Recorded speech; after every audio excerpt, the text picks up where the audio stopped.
Before the court today is State of Ohio versus James Benko.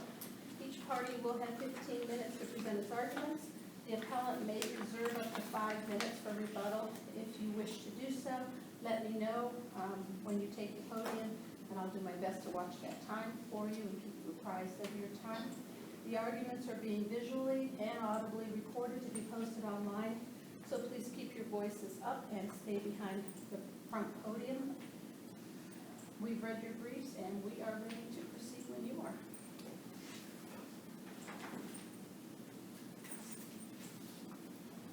I would like to reserve 5 minutes for rebuttal. Thank you. Thank you, Your Honor.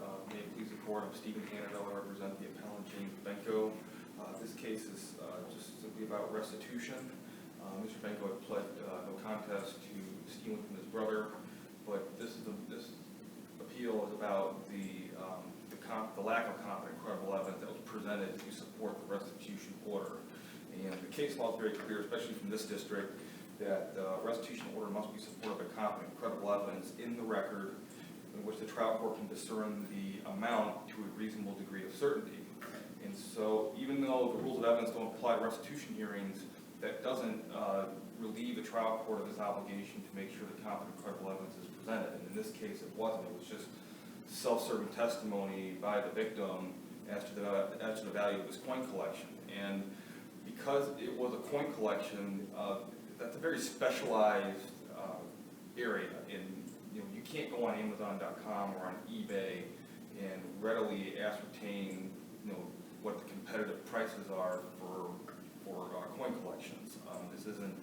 We're not talking everyday items here that you can readily ascertain the values of. It requires specialized knowledge and specialized evidence to be presented. And all that was presented was just the victim saying, well, here's my list that he constructed a year after the theft, and in which he said he consulted with a trade publication, but that trade publication was not made part of the record. And there was no other testimony to any way add any indicative reliability to show that the values presented were more than just self-serving testimony. And I think that's, and again,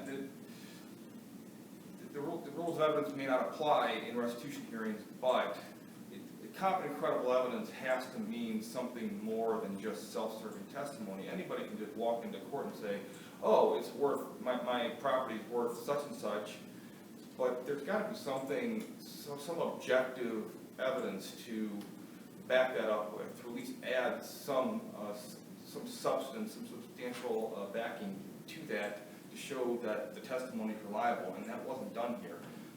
If that coin publication had been made part of the record, maybe we'd be having a different conversation, but that wasn't made part of the record because, as a result, Mr. Benko's trial attorney was not afforded an opportunity to cross-examine the victim based on that publication. So it's really hard to cross-examine somebody when they just sit there with no objective evidence and say, oh, my property's worth X amount of dollars. And it's got to have something objective, like the coin publication or an expert witness or however the prosecution wants to do it, because just because Mr. Benko committed a crime, just because his brother is a victim of crime, does not give his brother license to just say whatever he thinks the value is. I mean, there still has to be a standard that the trial court must adhere to in determining the value of restitution, because ultimately the statute requires that restitution cannot exceed the victim's economic loss. Counsel, I have a question for you, and I don't know if we'll find it anywhere in the record, because I know this was a plea. As part of the restitution hearing, was there any testimony as to how these coins were kept? For instance, some coin collectors, there are specialized books that you can insert the coin in. Some people collect silver dollars and throw them all in a jar. Was there any testimony about how these were kept? I don't recall all the specifics. What I do recall is that Mr. Benko's brother did not exactly keep good record of good documentation. I mean, he says he's been a collector for 60 years, and that's that's fine and good. I don't question his, I don't necessarily question his knowledge of collecting coins in that regard, but it strikes me a little odd that for a guy who's saying that he's been collecting for 60 years but doesn't keep any kind of meticulous documentation or anything. I mean, I get everybody might have their way of collecting coins, but have some record of, especially if he's claiming the amount, the dollar amount that he's claiming, and the amount of coins that he said he had. Nobody's, unless somebody's memory, unless there's somebody is a savant, then nobody can keep track in their own mind how much they have in that regard. Was there any testimony as to how long he'd had the particular coins he's claiming that he lost? Not as far as the specific coins, not necessarily. I mean, he just said he's been collecting coins for 60 years.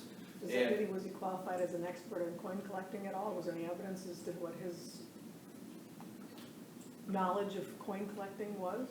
Well, he wasn't made an expert, number one, but He was an expert in his own collection, though. But again, I'm not necessarily questioning.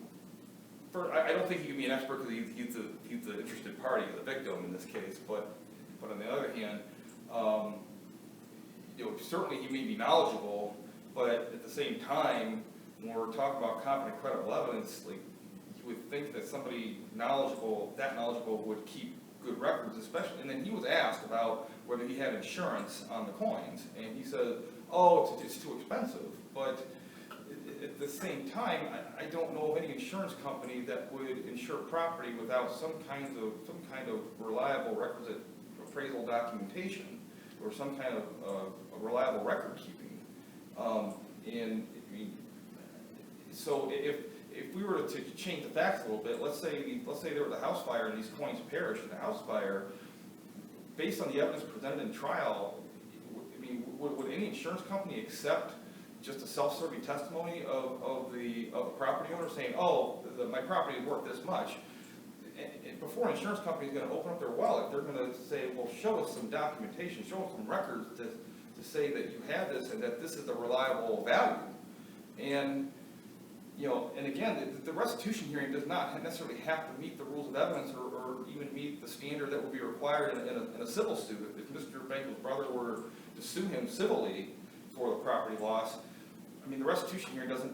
I acknowledge the restitution hearing does not have to arise to that standard of proof, but still, it was still far too low in this case, and it's got to be more than just self-serving testimony, because otherwise we go into this territory of that anybody can get on the stand and just say whatever they think the value of something is, and whether it's mistaken or willful, it doesn't necessarily mean it's reliable, and there has to be some standard or some indicative reliability in restitution hearings.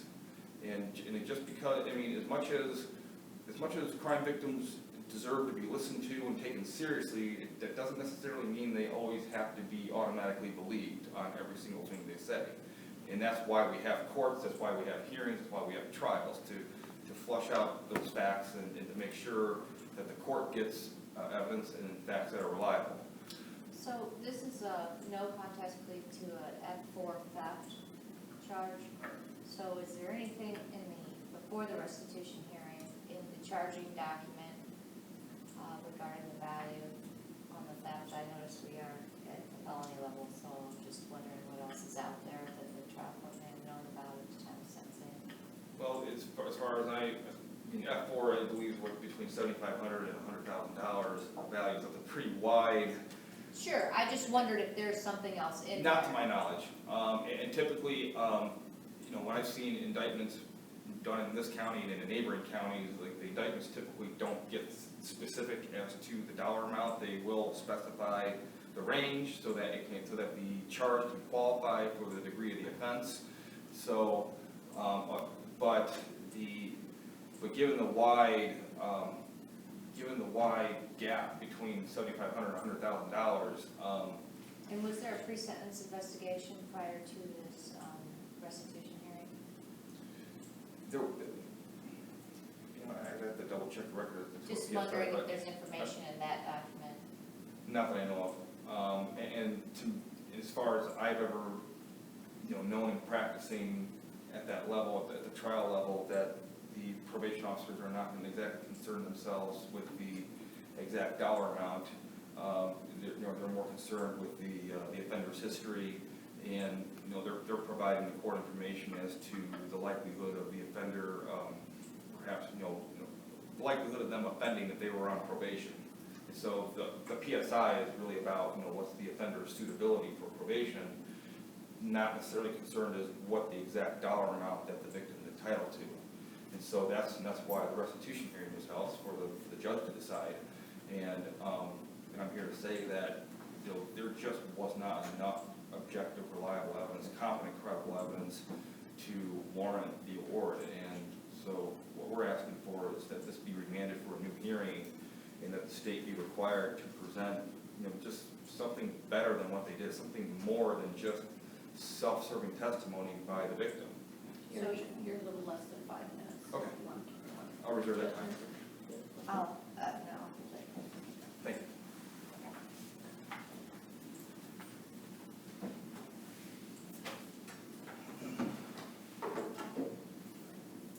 Good morning, Your Honors. May it please the court. My name is Danielle Bearden. I'm an assistant prosecuting attorney on behalf of the state of Ohio.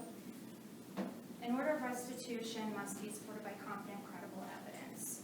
Just to give the court a little bit of background on this case, the defendant, James Benko, entered into a plea agreement where he pled no contest to 2 cases. One case was 1 count of F2 burglary. The other case was an F2 burglary and an F4 theft offense. He entered the plea agreement knowing that he would be found guilty and sentenced to community control. The issue of restitution came up, and therefore the trial court held a restitution hearing in which the victim testified. During that hearing, the victim explained that he had been collecting coins for over 60 years. He demonstrated to the court that he was knowledgeable in the area of coin collecting. He testified about his experience. He testified about the coins that he had lost. He discussed the specific coins that were taken from him when his brother burglarized his home and stole his coins. He said the specific coins. He said their specific values. He explained how he came to those amounts, which was consulting a coin collecting magazine. Counsel, I noticed that we have a restitution order that is not an even dollar amount. So is there an indication, are we going to find in the record how you come to $41,521 exactly? Yes, so Your Honor, the victim asked the court for a total of $48,521, which was the value of coins that he had not recovered. There were some coins that were recovered that he was able to go to pawn shops and buy them back for $1,100. So those 2 were the total numbers that the victim was asking for the court to return or to order in restitution. The trial court ultimately reduced that number due to a discrepancy. The victim had brought in 2 spreadsheets, one identifying the coins and with values, and then one with a total of the values, is my understanding. And so there was a discrepancy in the numbers. On one sheet it said 900, on the other sheet it said 9,000, and so the trial court took the lesser of the 2, and so they ultimately reduced the total number to the 5,021. But that was based off of what the victim provided, what he was able to gather when he determined what his loss was. 292918 provides that the trial court can order restitution based off of the victim's economic loss, and that's exactly what the trial court did in this situation. In determining that amount, the trial court can do it based off of a recommendation by the victim, the offender, the pre-sentence investigation report, receipts, estimates, etc. And that's exactly what happened in this case. The victim testified, explained his knowledge, offered credible evidence. In this case, the defendant did not provide any evidence to rebut what the victim had said. They didn't call any witnesses, any experts, or anyone to testify that the coins were valued at less than what the victim had said, which the defendant could have done. This case is similar to a case that this court decided previously. State v. Sherrier, in which there was the replacement cost of awnings that were stolen. In that case, the victim provided what the cost was to replace the awnings, and so that's sort of what the trial court did in this case. They looked at the replacement cost of the coins, and that was how the trial court determined the amount to order, in this case, for restitution. So for those reasons, the state would respectfully request that this honorable court uphold the convictions in the sentence. Thank you.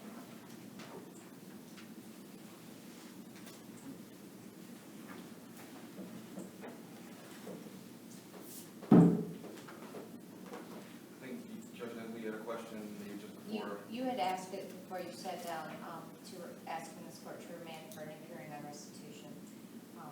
Would it be a new hearing on restitution, or would it be a resentencing? I think it would just be restitution, because I believe there are two separate hearings in the case where the court had first imposed community control, and then said we're going to hold a restitution hearing at a later date. So that was, if I'm recalling correctly, that's what happened. I mean, obviously the matter was not final until the restitution hearing was done, because the court cannot, that's all part of the sentence, so the court cannot officially impose sentence in the written document until restitution has been determined. But certainly,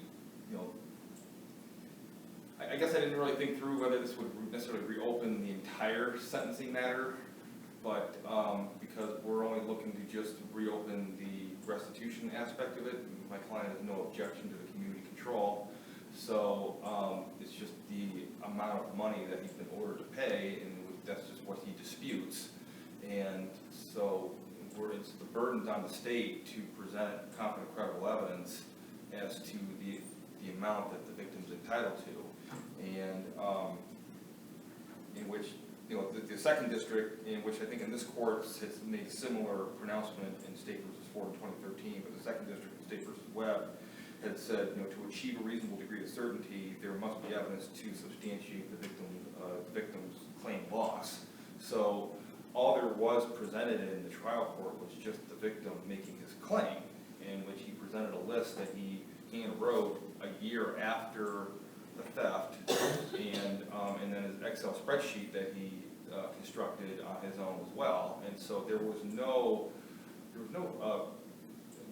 third-party documentation as far as any statements or bills or any appraisal documentation that was presented. I mean, if you had walked in. So there was nothing from Akron Coin and Jewelry or Hartville Coin demonstrating what transactions occurred? Just his testimony. That coin, he talked about the coin publication, but that coin publication was not made part of the record. No, I'm talking about specifically what coins were sold or were taken to Akron Coin and Jewelry and to Hartville by Mr. Yeah, Benko. he made his list, and By the Mr. Benko that sold the stuff there. yes, and then the victim made his list and then said, well, this is what the value is. But even then, the victim admitted that he did not keep good records as to all the coins that he had. So even as far as what he's claiming that he's missing, I think there's a question of reliability with that too, because